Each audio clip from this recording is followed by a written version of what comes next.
So in this video, I wanted to give my thoughts about the Vornado Transom fan after using it for about 2 full summers now. So I've had this thing over 2 years and I'm using it 3 seasons, I would say, but primarily in the summers. I bought it, it was about $100 on Amazon. As far as installation goes, it's very simple. You could see here, I have it in a standard window. I have it with the foam on the side and basically just fill the window with that foam until you have a really nice fit. Then you close the window. It locks in really nicely. There are some little gaps over there, but I'm not getting any bugs through or anything like that. You could fill those or maybe arrange it a little bit better, but fit-wise, it's good. I don't get any water or pollen coming in, so that's the important thing for me. Fit-wise, it's very good. It fits in almost all the windows I have. This is a larger window frame, so I have the spacers. Upstairs, I have smaller windows, and that fits just in with no spacers. I don't know. As far as the controls go, I primarily use the controller, but has on-board controls that work. And you just power it on. Takes a minute to get going. It can blow towards you, or you could push this button and it could blow out of the house. It's gonna be based on how you wanna use it. You can see those plants in the back are blowing now from the air. Obviously it's pushing out of the house, and you could decide how you want to use it, to pull air in or to send air out. That's going to depend on whether you're using it inside a home to go from room to room, or if you're using it outside, as in like on an exterior wall to blow air in or out. If this is the cool side of your home, like that gets the morning sun, in the afternoon you may want to blow air in the morning or at night. Maybe you want to blow the hot air out. I gotta say, transom fans are weird to me because you have to decide for yourself whether it's better to bring cool air in or send hot air out. 9 times out of 10, I think it's better to bring cool air in, but I know everyone has their own theories on what you're really supposed to be doing there. Power-wise, it's got a nice amount of power and it's never too loud. This is 1, go up to 2, 3, 4. You could definitely hold a conversation with this thing at 4. Meanwhile, you're still getting a good amount of air coming in. Let's turn it around. It's going from blowing air out to blowing air in. Here's 4, 3, 2, and 1. At 1, this thing is very quiet.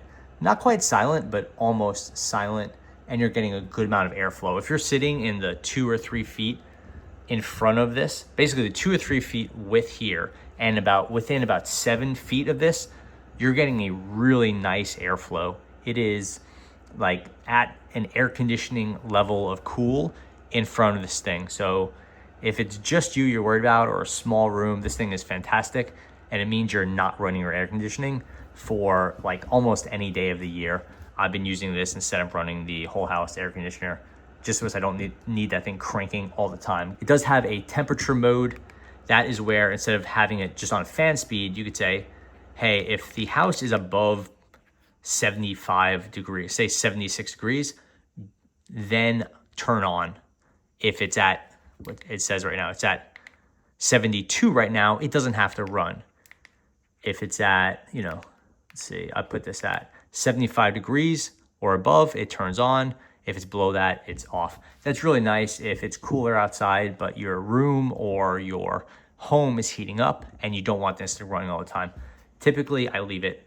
I don't use the temperature mode. I turn that off. That's really hard to do with the controller. What you really want to do is just press the green button here. Now temperature mode is off, and I would just keep it on 1 if it's a good temperature in my home. And if it's hot, I'll crank it up to 3 or 4. And say it's really, really hot, then I'll put it on like 3 or 4 and I'll just sit near it. But again, that's like, most people just turn their air conditioning on at that point.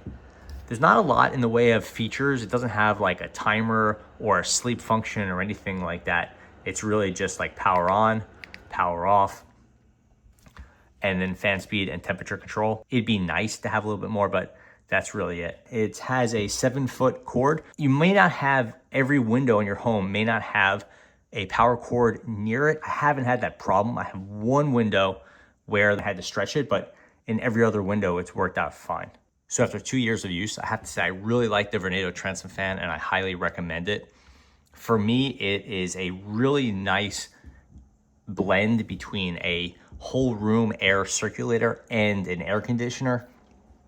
Obviously, it's not an air conditioner. If it is 97 degrees outside and you're blowing that air in, it's not going to be helpful. The thing it does is it lets you bring cool air into a home. My home, I just find like it's very hot sometimes because it has a lagging effect. It's a cool morning, the house is cool, the day heats up, the house stays cool. By late afternoon, it's pretty cool outside, the house is still hot. The Transom fan is a really nice situation for like that. It's a really nice tool to help out with that. It's a good way to take advantage of a temperature disparity between outside and inside, or one room and another room, depending on your situation. It's confusing whether you should blow it, have cool air blow in or hot air blow out. Both are helpful. I found that it's better to have the cool air blowing in directly to the space you want. I had this thing at the top of the steps where I have some windows, basically the hottest part of the house, and I had it blowing out at max. And I thought it would have a nice effect on the whole house, and it didn't. This is not a whole house exhaust fan. Those are way bigger with way more CFM than this. So it's not a full-on powerhouse, but it's really good for keeping a room or two cool. Really just like if you have one room in your house that tends to heat up, in mine it's the kitchen, this does a great job at keeping it cool while keeping things quiet. And for $99 spread across, whatever this is gonna last, 3, 4, 5 years, I think it has a 5-year warranty, I'm saving hundreds of dollars in electricity. So for me, it's a great value and it's kind of a no-brainer. For you, you have to decide, what kind of placement you have, where is it gonna go? Are you okay with a slight level of noise? But it's really good for me and it's a nice job. I'm glad Vornado came out and did this.